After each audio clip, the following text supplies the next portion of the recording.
Hey, Dr. Green. Long time no see. All right, so for my discourses, the two that I chose would be just the discourse of teaching, education, and the other would be motorcycling.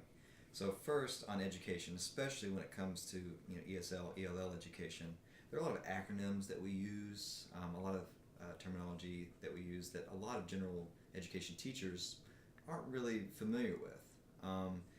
And as far as this discourse, the language, it'd be written and oral. I think it's both. Like we write the acronyms when we are on discussion board, or we're sending emails to our principals about have they taken this test? What's this? What does that stand for?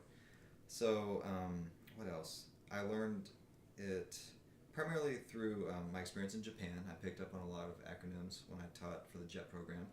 And then when I came back to the U.S. when I was at Henry Clay, my first year teaching, I learned a lot. And now this second year that I've been teaching ESL, I picked up even more. So I'm getting there with I'm building my ESL vocabulary for sure.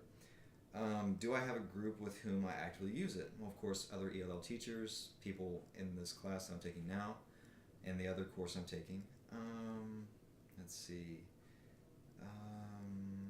Any overlap between these two discourses? Not really, unless they happen to be a motorcyclist that is also an ESL teacher like me. Are there any symbols of the discourses that you can share, special tools, clothes? Not really, not that I can think of. Any cultural models or practices that are accepted or taboo within this discourse? That's a good question for this one, because I think there are a lot of, we try to be very PC, very politically correct as ESL teachers. We try to be very, very accepting and aware of diversity, and that's kind of the whole nature of this course, is competency, cultural competency with ELLs. And I think that that's one of the things that we as ESL teachers are known for, is being very accepting and very open to other cultures, religions, etc. So moving on to the fun one. So motorcycling. Been doing it since I was probably 14 with dirt bikes. And then had my first bike when I was in college. I think I was 19 when I bought my first motorcycle. And let's see, let's go back to the actual questions here. Is the language of motorcycling oral, written, or both?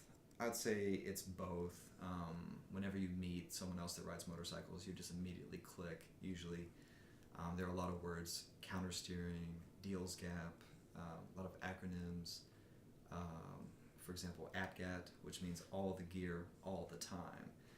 Some riders are only ATGAT, the people that always wear the helmet, the jacket, the boots, the gloves, all the time, and of course the other types that don't wear anything. How did I learn or acquire this discourse? Motorcycling, it's always been a passion. Even when I was in elementary school, I loved motorcycles, and slowly but surely I picked up on a lot of vocab words. Let's see, do I have a group? I do have some friends that are motorcycling specific. I text them or message them on Facebook to go for a ride. Or I have a problem with my bike. Have you had this problem before? Do you need help working on your bike? Things like that. So yes, there is a very particular group that I use this discourse with. Any overlap? Discuss that. Not really with teaching. Are there any symbols of the discourses that you can share? Special tools, clothes, etc. Well, clothes. I'm not part of a gang. Don't worry about that. But of course, people know when you walk into a restaurant, if you have a helmet, you're obviously a motorcycle rider. Another thing too is, the salute when you're riding a motorcycle. It's a lonely country road. You put two fingers down, you point down to the road, like that. And a lot of people have no idea what that is, what it means. It's just a simple like, hey, what's up? I'm on a bike, you're on a bike. How's it going? Ride safe.